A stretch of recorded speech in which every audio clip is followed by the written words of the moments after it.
balades avant dans un village le soir à l'automne, tu es sûr de rencontrer un crapaud qui se balade dans les rues. Bon.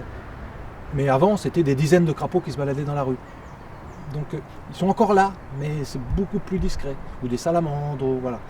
Donc la disparition est vraiment importante, mais elle est difficile à mesurer.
Les amphibiens sont le groupe de vertébrés le plus en danger actuellement.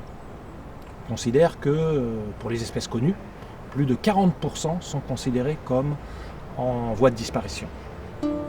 C'est plus que les oiseaux, c'est plus que les mammifères, c'est plus que les poissons.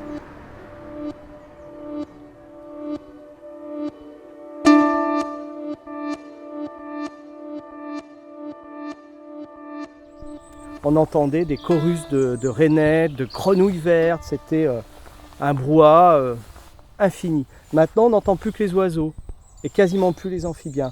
Alors ce soir, on aura peut-être la chance d'entendre 2 ou 3 rainettes chanter, mais c'est plus les chœurs qu'il y avait. Ça, c'est fini. Alors c'était même abrutissant quand on y était. Mais c'est le témoignage qu'on a aussi partout, c'est-à-dire partout où il y avait donc ces chœurs de grenouilles, de rainettes dans nos marais littoraux, le soir on ne pouvait même pas dormir, on ne pouvait même pas s'entendre parler. Aujourd'hui, ce sont des nuits silencieuses.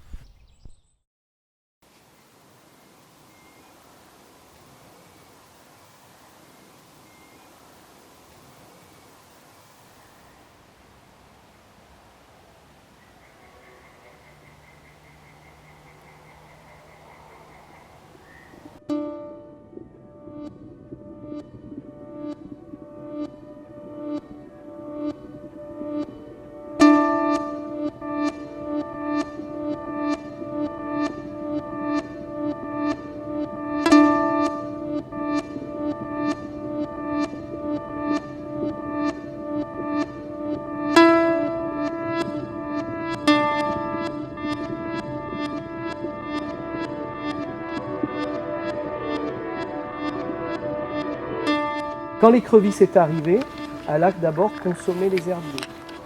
Donc tous les herbiers ont disparu. Et derrière, elle consomme les invertébrés et tout le reste. Donc aujourd'hui, on a un milieu assez pauvre, quoi. Si on faisait l'inventaire du nombre d'espèces que l'on a, on diviserait par 3 ou 4 ou 5. C'est une catastrophe, quoi. Elles ont été introduites complètement par l'homme pour la nourriture. Et petit à petit, elles se sont, c'était dans des piscicultures, elles se sont donc échappées pour coloniser toutes les mares. Et ça s'est fait rapidement. C'est certain que lorsque l'écrevisse s'installe dans des milieux qui sont déjà fortement perturbés, certains marais qui ont été mis en culture intensive ou autre, c'est certain que les amphibiens avaient déjà, on va dire que les communautés d'amphibiens ne se portaient pas déjà très très bien. Si on détruit des mares, si on détruit des zones humides, et bien évidemment, on détruit le biotope de ces amphibiens. Dans les milieux aquatiques, ils peuvent être consommateurs des algues, des végétaux, mais eux-mêmes être consommés par des prédateurs, des poissons, des insectes, des larves d'insectes, enfin, toute une communauté d'animaux aquatiques qui se nourrissent sur cette ressource. Et puis en milieu terrestre, eh bien, de la même manière, ils vont consommer des petits animaux de la faune du sol, mais eux-mêmes vont être consommés par des oiseaux, des mammifères, des animaux plus gros, donc ils vont rentrer pleinement dans le réseau trophique de ces milieux aquatiques et terrestres.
Il existe quand même de nombreuses actions pour essayer de limiter ces disparitions. Des zones protégées. On va mettre en place des lois qui permettront d'avoir des parcs nationaux, des réserves. Mais évidemment, la surface disponible pour ce genre de politique, elle est limitée. En France, moins de 5% du territoire a un statut de protection. Donc, les amphibiens, eux, ils sont sur 100% du territoire. Plus localement, on sait que les amphibiens font des migrations entre le milieu terrestre et le milieu aquatique. Donc il y a de nombreux secteurs où ils se font écraser. Eh bien, on peut agir en limitant cette mortalité, en faisant des protections, en faisant des passages à faune. Voilà des solutions très locales. Quand on se donne la peine de protéger et de gérer, eh bien, ce sont des actions qui sont efficaces. Donc on peut proposer une meilleure gestion et plus de protection afin de concilier ces activités humaines et puis l'existence des amphibiens.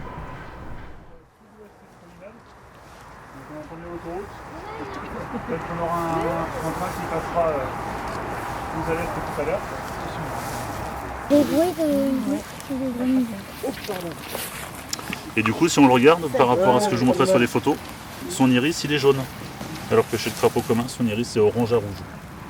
Donc là, si on voyait l'œil, on pourrait savoir que c'est un crapaud calamite. Ça marche de sauter aussi? Et du coup, c'est un crapaud qui marche. Et ça peut pas sauter, non? Non. Oui, bien les yeux écartés. Là, on voit des taches rouges. Oui, il y a des petites taches rouges des fois. Ouais. Est-ce que vous vous souvenez le chant de grenouille que je vous ai fait écouter tout à l'heure? Là, celui-ci, c'est un chant de quoi? Ouais, bien joué. C'est la rainette arboricole. On peut toujours se mouiller l'eau, se mouiller les mains.